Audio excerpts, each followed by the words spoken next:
A gente vai dar prosseguimento aqui no nosso módulo de elevatória e eu vou iniciar a nossa discussão falando um pouco sobre a questão do tempo de ciclo de funcionamento de um conjunto elevatório. Então, o tempo de ciclo é um conceito extremamente importante que ele diz respeito exatamente no número de paradas e funcionamento ali da bomba. Ou seja, quanto menor o tempo de ciclo, mais frequente vai ser ali o liga e desliga da bomba. Né? Nem pode ser muito elevado o tempo de ciclo. Por quê? Porque durante o funcionamento, a bomba ela pode superaquecer e desta forma dar problema. E nem pode ser curto demais, porque senão esse número excessivo de acionamento e desligamento da bomba pode prejudicar, né, também a vida útil do conjunto elevatório.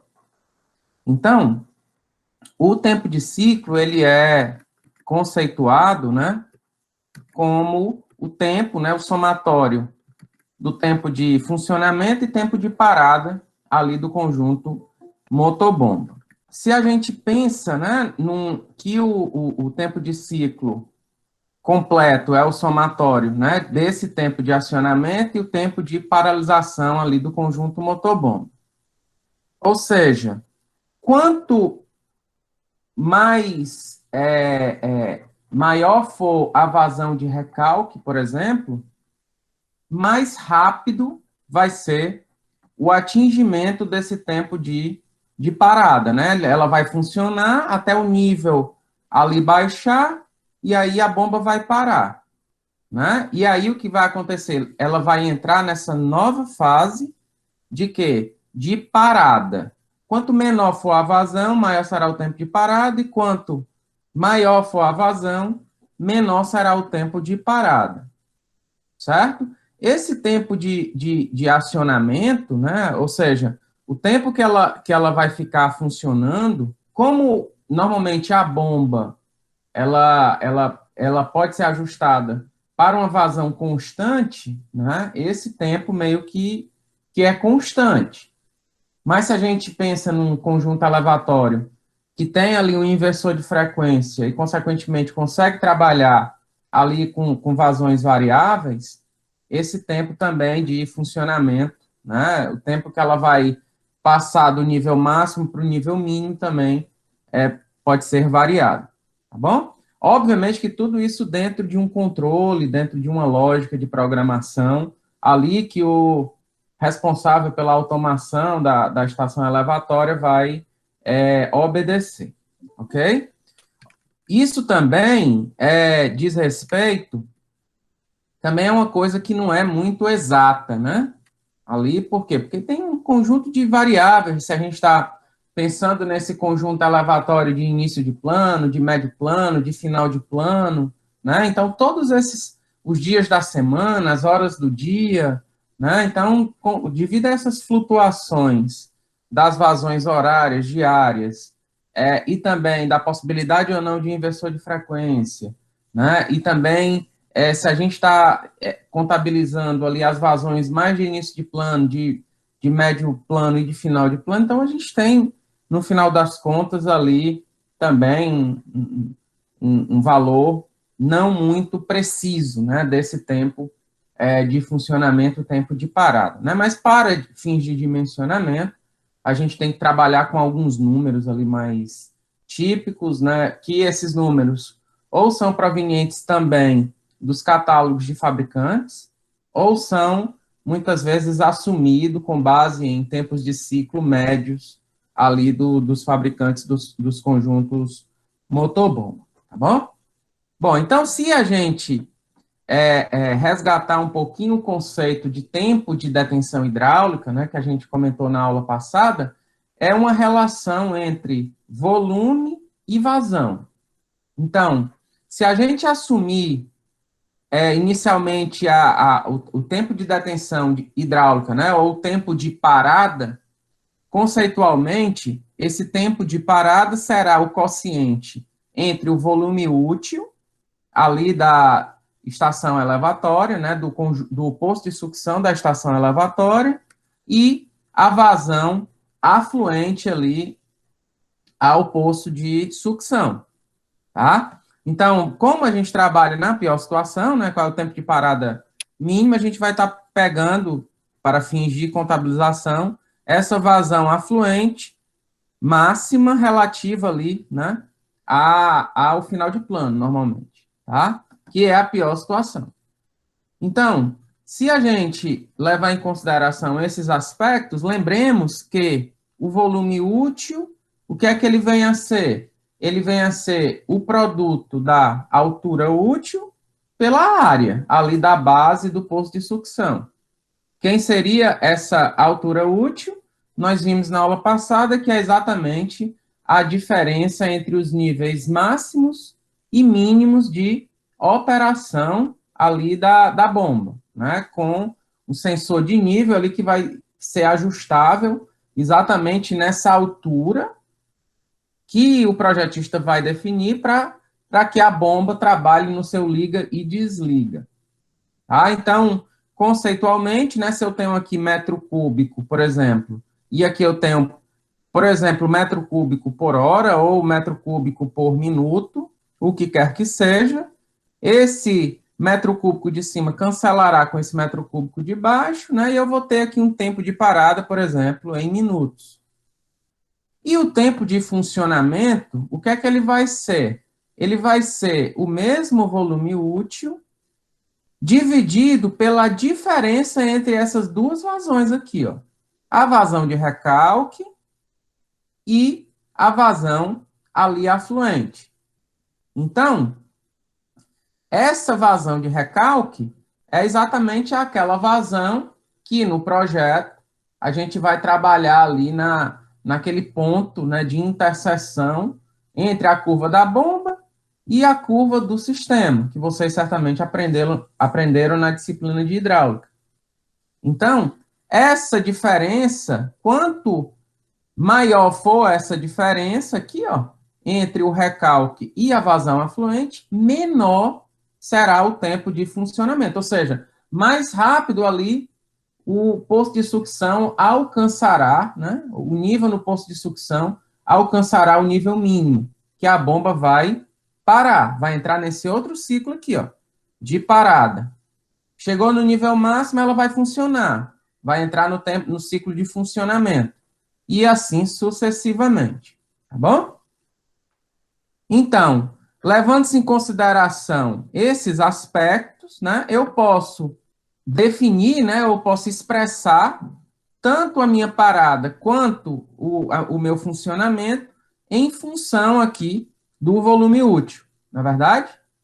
E aí, também a gente vai assumir essa situação aqui, que a vazão de recalque será, para fins de demonstração aqui, né, da equação que a gente vai utilizar para o cálculo ali do volume útil, né, a gente vai assumir essa situação de que a vazão de recalque será maior do que a vazão afluente.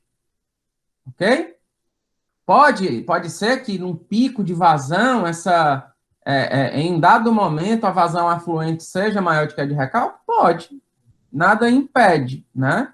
O que vai acontecer nessa situação, dependendo, obviamente, da intensidade, do volume do poço de sucção, vai haver um menor tempo de parada, né? Ou menor tempo de funcionamento, enfim, vai interferir nesses valores aí, né? Na situação, se dependendo da intensidade, o que é que vai fazer? Né? Vai resultar no extravasamento do esgoto ali, temporário, no poço de sucção.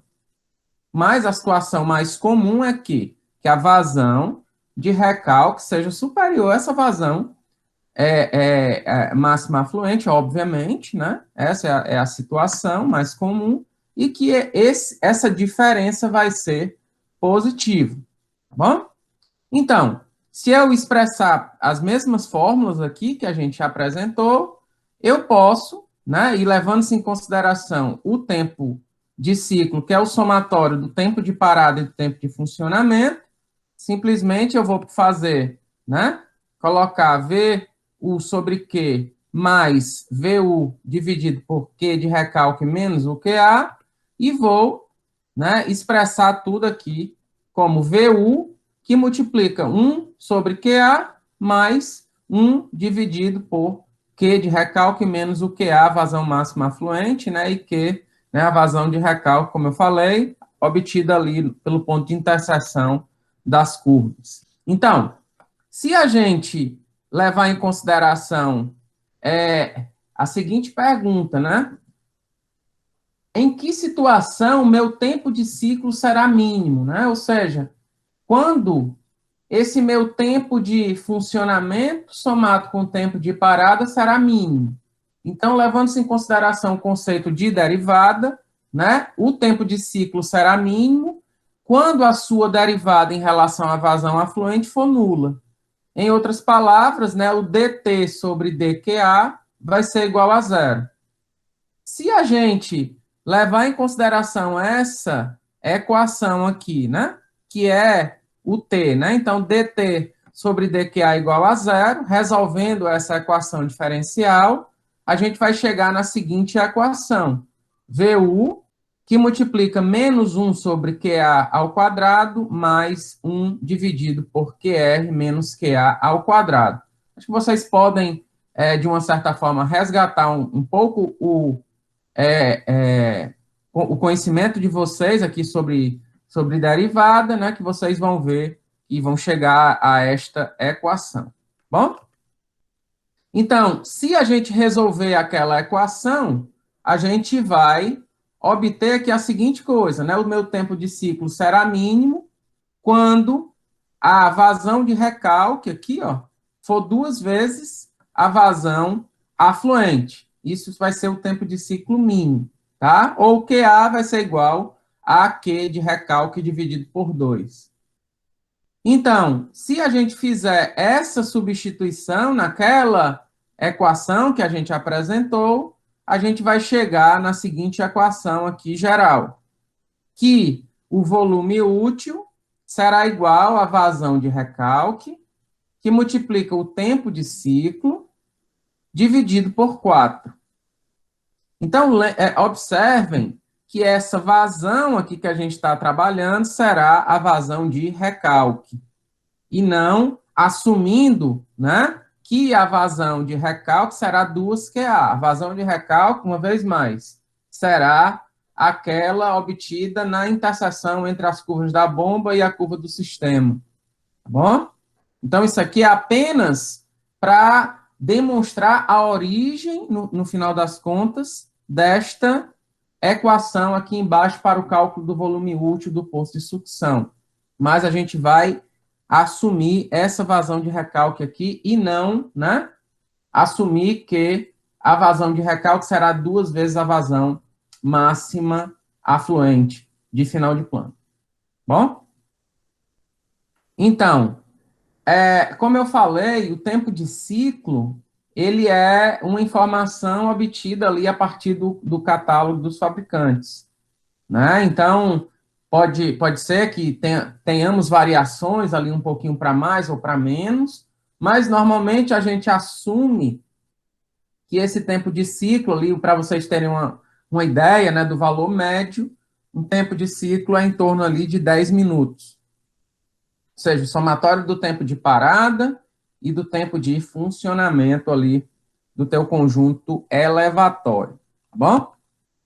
Beleza. Então, as normas aí, a NBR 12.208 e alguns livros-textos trazem algumas recomendações acerca de algumas alturas aí úteis, acerca de algumas recomendações sobre o posicionamento do extravasor do poço de sucção, que eu vou apresentar, né, aqui para vocês. Então, quanto à altura, devem ser consideradas aqui algumas situações. Primeiro, a soleira da tubulação afluente pode coincidir, no mínimo, com o nível máximo de operação das bombas. Significa dizer que a gente pode ter a seguinte coisa. Imagina que eu tenho aqui o meu poço de sucção, Tá aqui a minha tubulação afluente, então, obviamente, que esse nível máximo só pode ser até aqui, né? Ele não pode ser para cá, para eu ter esse remanso aqui, né? Então, NA máximo tem que coincidir aqui com a geratriz, né? Aqui inferior, ou soleira, ou geratriz inferior é a mesma coisa, tá bom? Aqui o nível máximo. O nível de extravasão pode coincidir no máximo com o nível de afogamento da tubulação, ou seja, o meu extravasor, ele, ele tem que ficar posicionado ali acima dessa geratriz, né? Por exemplo, superior, ou até o nível aqui, o Y, aqui dessa minha tubulação de chegada no posto de sucção. É onde eu vou colocar aqui o meu extravasor, tá? Ou seja, eu não posso colocar um extravasor muito aqui para cima, por quê? Porque senão eu vou ter todo esse remanso de retorno aqui para a tubulação afluente. Então, eu coloco ou coincidindo com a geratriz superior, né? Ou, né, para ser mais preciso ainda, em relação ao Y máximo que está chegando aqui nesse meu tubo. Ok? Vai dar muito pouca diferença. O que mais? A faixa de operação do NA máximo menos o NA mínimo é, em geral, superior a 0,6. Ou seja, se eu tenho aqui o NA mínimo aqui, NA mínimo. Então, essa faixazinha aqui de operação tem que ser maior do que 0,6 metros. Por quê? Porque se eu tiver valores muito curtinhos, a minha bomba vai funcionar ali muito frequente, o que não é legal. Eu também, obviamente, não posso ter um valor muito elevado, porque senão, né, o tempo de parada da minha bomba vai ser muito elevado, consequentemente, o tempo de ciclo ali vai ser muito elevado.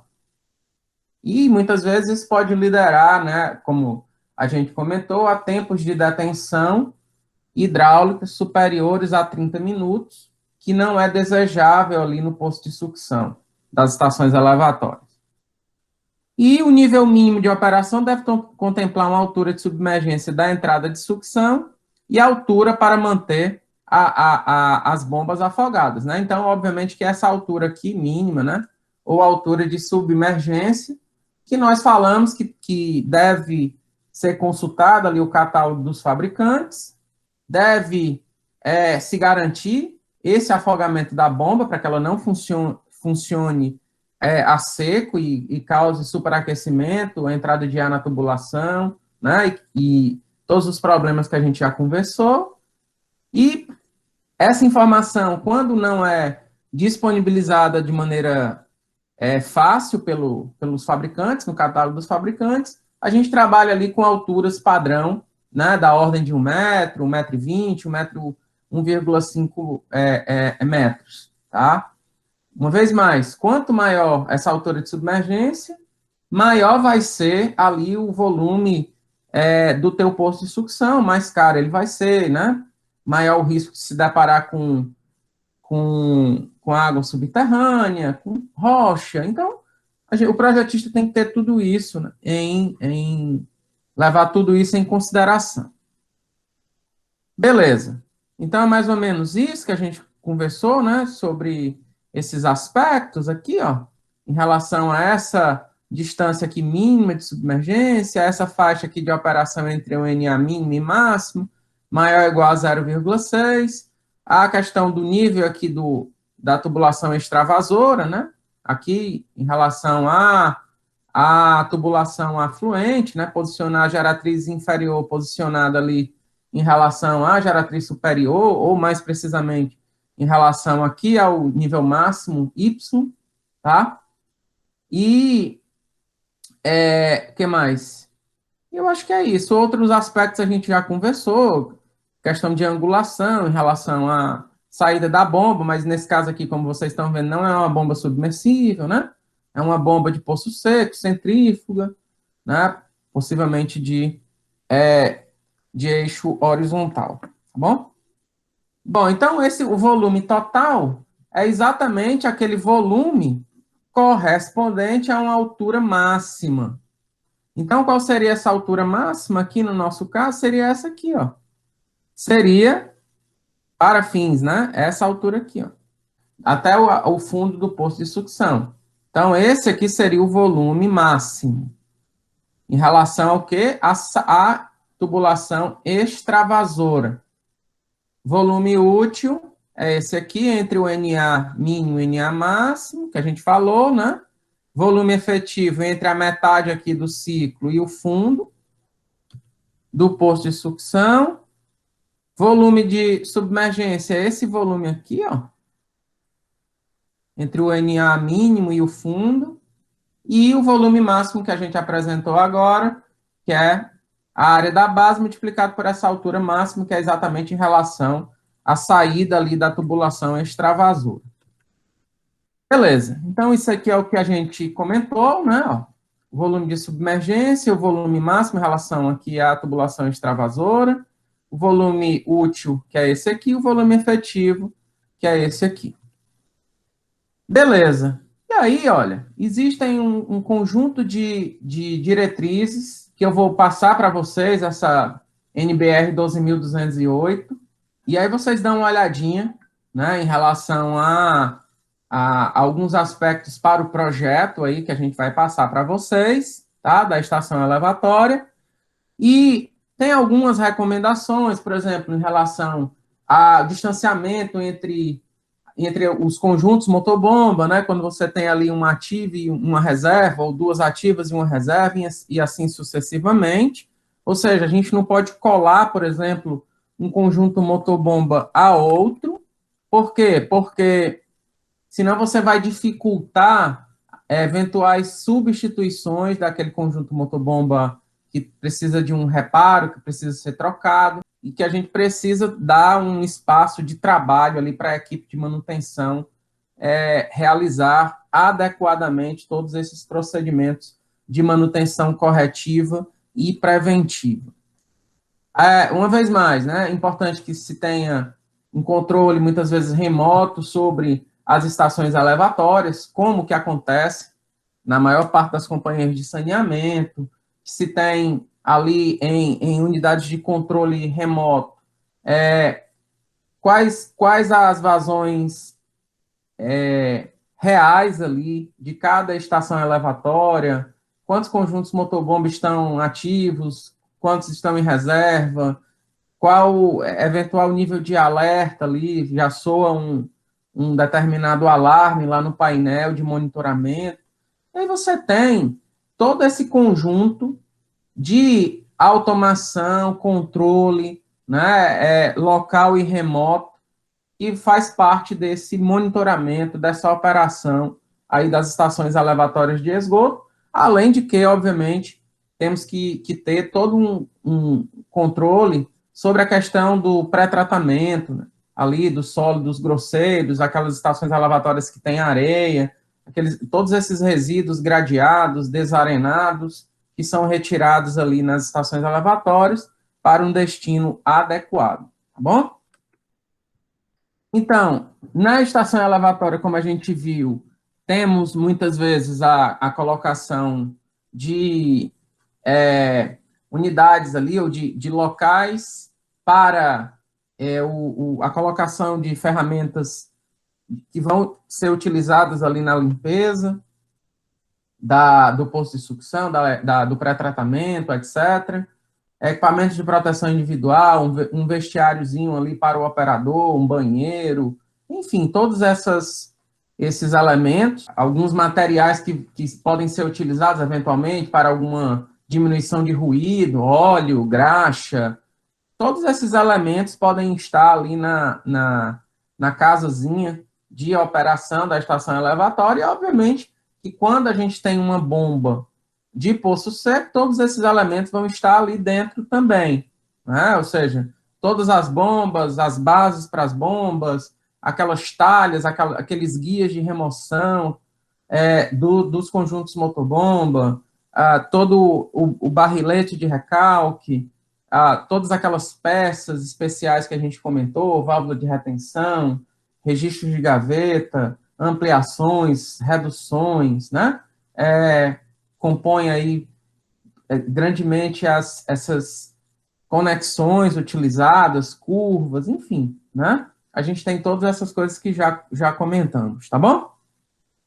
E, obviamente, que também é importante que a gente trabalhe adequadamente com a proteção ali do conjunto elevatório, as cercas, portões de acesso, pensar como é que vai ser a questão da chegada de um carro com conjuntos elevatórios, né, ou que vem para substituir um conjunto elevatório, levar para um reparo, como é que ele vai chegar ali no sistema de retirada das bombas, e tudo isso, certamente, o projetista precisa considerar níveis ali de inundação, enfim, todos esses aspectos podem ser considerados ali no projeto, tá bom?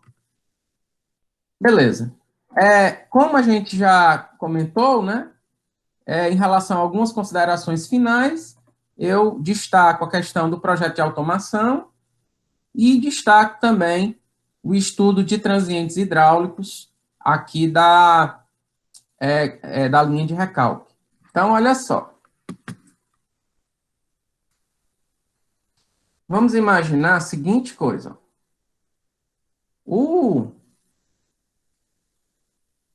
Vocês têm aqui no projeto de vocês, está aqui o último PV, né?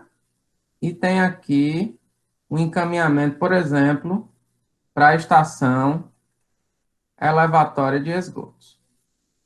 E aí, obviamente que tudo que está chegando na estação elevatória de esgotos, no caso do projeto de vocês, é proveniente daquela malha de dimensionamento que eu dei para vocês. Então, em teoria, eu poderia calcular toda a vazão que está chegando nesse último poço aqui de sucção, né?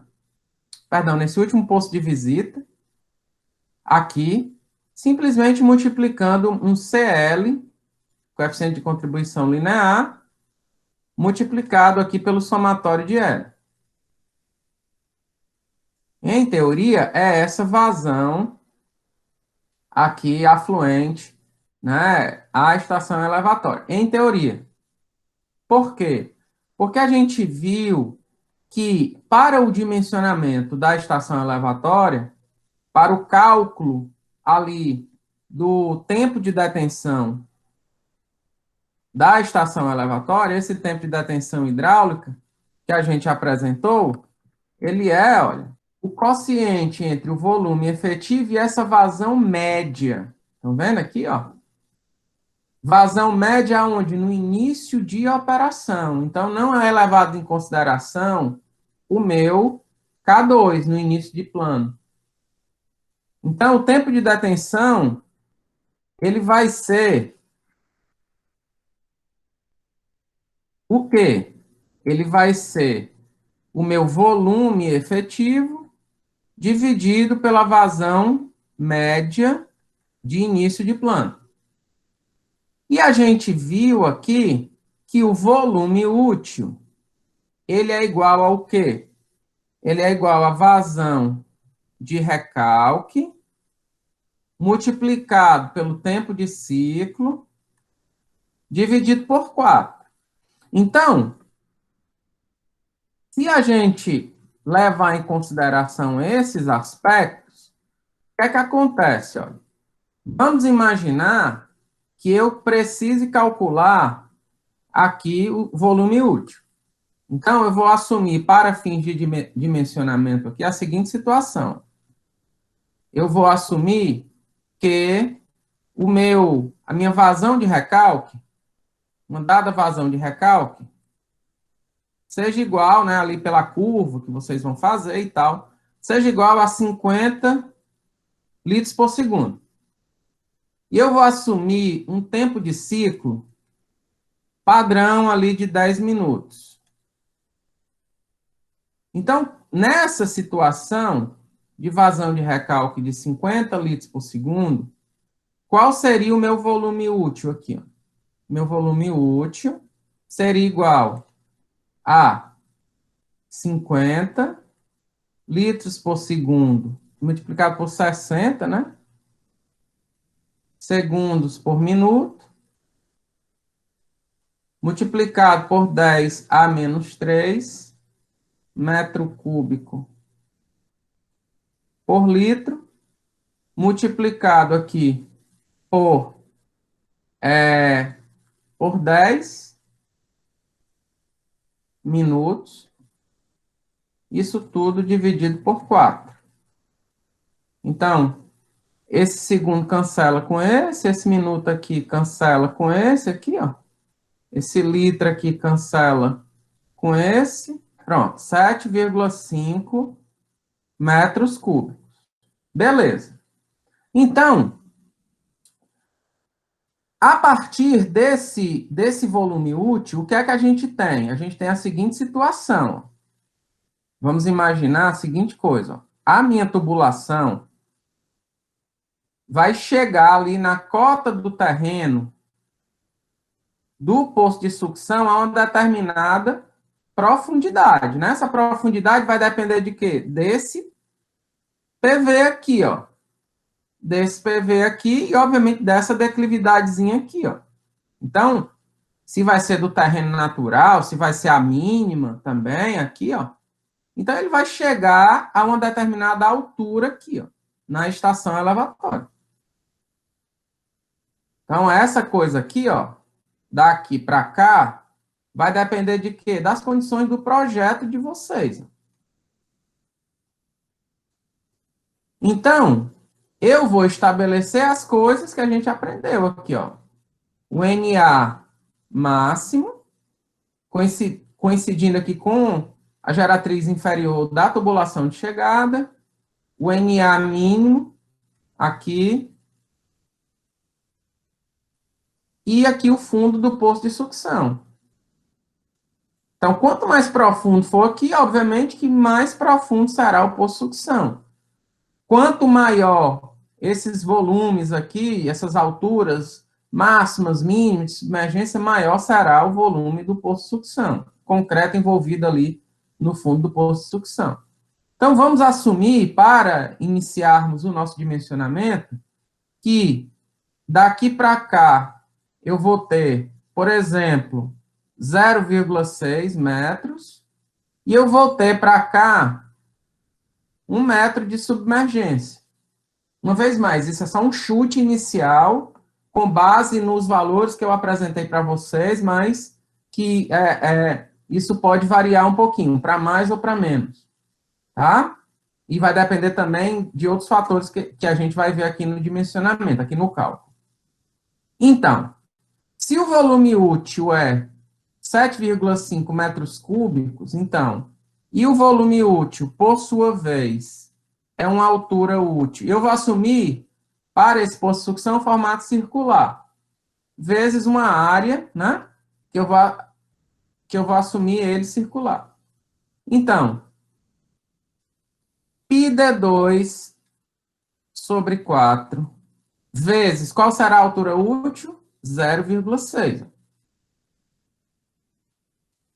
Vezes 0,6 vai ser igual a 7,5. Por favor, calculem para mim qual será o diâmetro aqui do meu poço de sucção. Isso. Aproximadamente 4 metros. Confere aí? Beleza. Então, o que é que vai acontecer aqui, ó? Qual vai ser, como é que eu poderia fazer essa verificação aqui, ó, para o tempo de detenção? Então, TDH, tempo de detenção, tem que ser menor do que 30 minutos, né, que a gente viu. Qual será o volume efetivo? Será igual à minha altura efetiva, multiplicado pela área, né, isso vai me dar um volume efetivo, dividido pela vazão média de início de plano. Eu vou assumir uma determinada vazão média aqui, tá, gente? De início de plano, mas eu vou explicar para vocês também como é que vocês vão calcular isso, tá? Então, a vazão média de início de plano, eu vou assumir de 25 litros por segundo, só para facilitar aqui esse nosso exercício. Vazão média de início de plano, eu estou assumindo 25 litros, 15 litros por segundo. 15 litros por segundo. Então, qual será o tempo de detenção aqui? Eu vou fazer uma verificação. Lembrando que a minha altura efetiva é a metade daqui da altura útil, somado com a minha altura de submergência. Portanto, aqui a minha altura efetiva será igual a 0,3 mais 1 metro, que multiplica π d2 sobre 4. Isso tudo, isso vai me dar o que? Metro, né não? E o tempo de detenção vai estar em minuto. Então, isso aqui eu vou deixar em metro cúbico por minuto, né? Então, isso aqui vai estar metro cúbico, e aqui eu vou estar vou deixar metro cúbico por minuto. Então, vai ser 15 litros por segundo, vezes 60 segundos por minuto, vezes 10 a menos 3 metros cúbicos por litro. Então, esse tempo de detenção aqui, em minutos, vai ser quanto, pessoal? Por favor. Pronto, 18,15 minutos, que é menor do que 30 minutos. Portanto, o meu poço de sucção, da forma como eu concebi ele, né, com essa faixa de 0,6, com essa altura aqui de submergência de 1 metro, ele me atendeu ao critério de quê? De que o tempo de detenção hidráulica não excedeu, no início de plano, né? Não excedeu a 30 minutos. Portanto, estamos ok em relação a esse atendimento. E aí o resto é só detalhamento. Colocação, por exemplo, da tubulação extravasora aqui, ó. Ver, por exemplo, aqui, como é que eu vou colocar a bomba. Se vão ser 2 bombas, se vão ser 3, como é que eu vou fazer o arranjo aqui nesses 4 metros de diâmetro.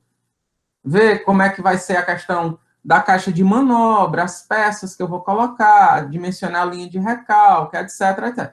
Então, obviamente, vamos pensar aqui nesse desenho aqui, ó. Se eu coloco a minha bomba submersível aqui, ó, esses elementos, por exemplo, essa altura aqui, ó, vai interferir em quê? No dimensionamento da minha bomba, da potência da minha bomba.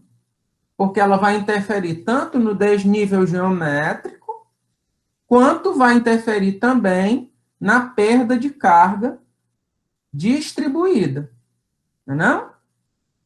E, obviamente, eu vou ter que ter também aqui as perdas de carga localizadas, que eu vou calcular, levando-se em consideração curvas que eu vou colocar aqui, ó, por exemplo, né, a válvula de retenção, a perda de carga localizada na válvula de retenção, no registro de gaveta, e assim sucessivamente.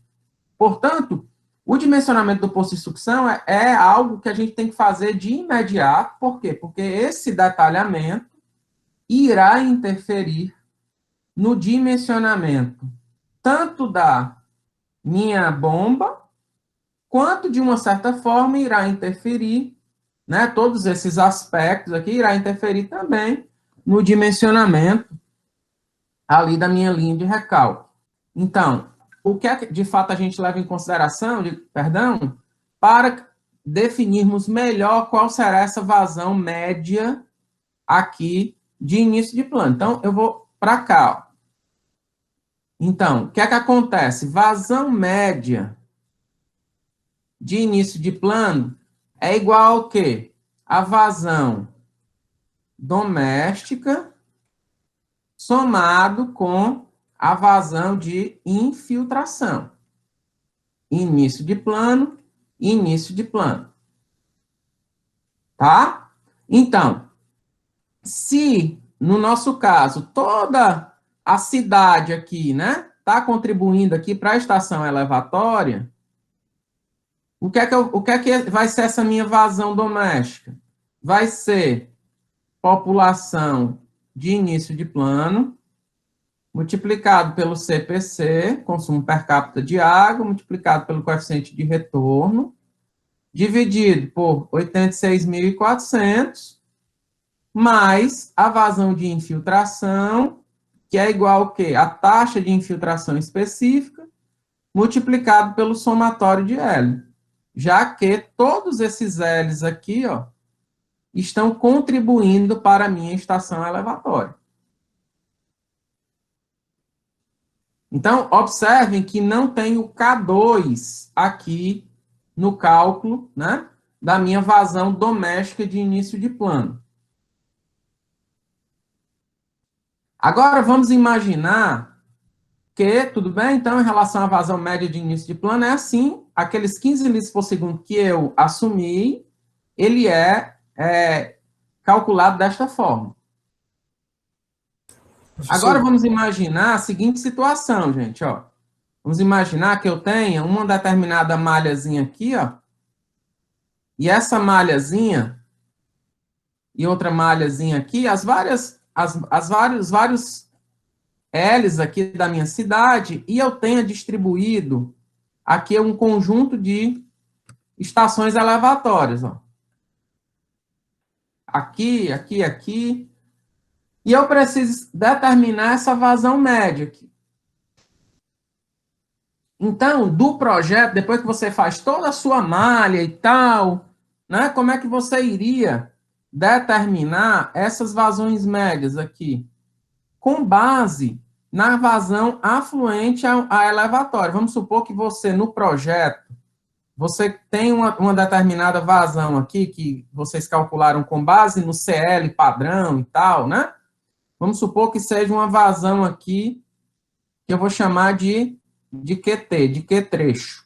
Né? A vazão total aqui no trecho, e aqui está a estação elevatória.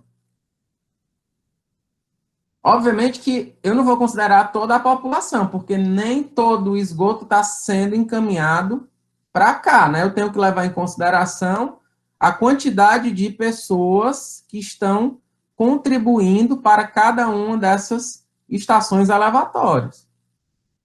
Então, ou eu pego, né, essas pessoas individualmente, contabilizo, ou eu faço um trabalho inverso. Esse QT aqui, né? Ele é o quê? Ele é o K2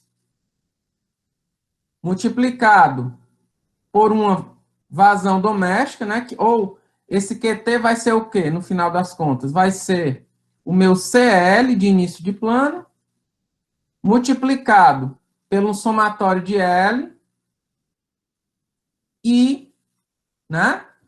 Com isso, já está contabilizando essas minhas duas vazões, não é? A minha vazão doméstica e a minha vazão de infiltração. O que é que essa minha vazão de infiltração, por sua vez? Ele é uma taxa de infiltração específica multiplicado pelo somatório de L's que contribuem para aquele dado trecho que a gente viu, não? Quem é essa vazão doméstica? É o K2 que multiplica o quê? Também toda a minha população, etc, etc. Então, eu faço uma engenharia reversa aqui, né? O que é que eu vou fazer? Eu, com base nessa vazão aqui total, eu vou subtrair determinados componentes para, no final das contas, né, eu retirar esse meu K2 aqui dos cálculos. Veja que eu não posso simplesmente pegar esse valor aqui, QT, e dividir por K2, né? Por quê? Porque QT leva em consideração a minha vazão aqui de infiltração, que não tem, o parâmetro K2 não tem efeito. Então, eu tenho que desmembrar e depois retirar da vazão doméstica o K2. Então, não sei se eu me fiz entender. Tá? Então, com isso, quando eu retiro o K2, né, aqui, eu consigo contabilizar qual será a vazão média de início de plano aqui na estação elevatória. Qual é uma outra possibilidade? Uma outra possibilidade é eu calcular um CL de elevatória, de estação elevatória de esgoto. Então, o CL da estação elevatória de esgoto vai ser o quê? A minha vazão doméstica, mais a minha vazão de infiltração, dividido pelo somatório de L's, né? Então, eu vou ter ali um somatório de L, né? E aí, quando eu multiplico, eu vou ter qual é a vazão afluente aqui na minha estação elevatória. Então, também a gente consegue contabilizar, né? Aí tudo. Por quê? Porque o CL da estação elevatória, eu vou fazer todo o cálculo aqui do doméstico, da infiltração, considerando toda a minha malha, toda a minha população. Aí depois, o que é que eu vou fazer? Eu vou somar o L1, o L2, o L3 para, né, que estão contribuindo para uma dada estação elevatória. E aí com isso, né, eu vou ter a minha vazão média para cada conjunto elevatório desse que eu dispus aqui na minha malha.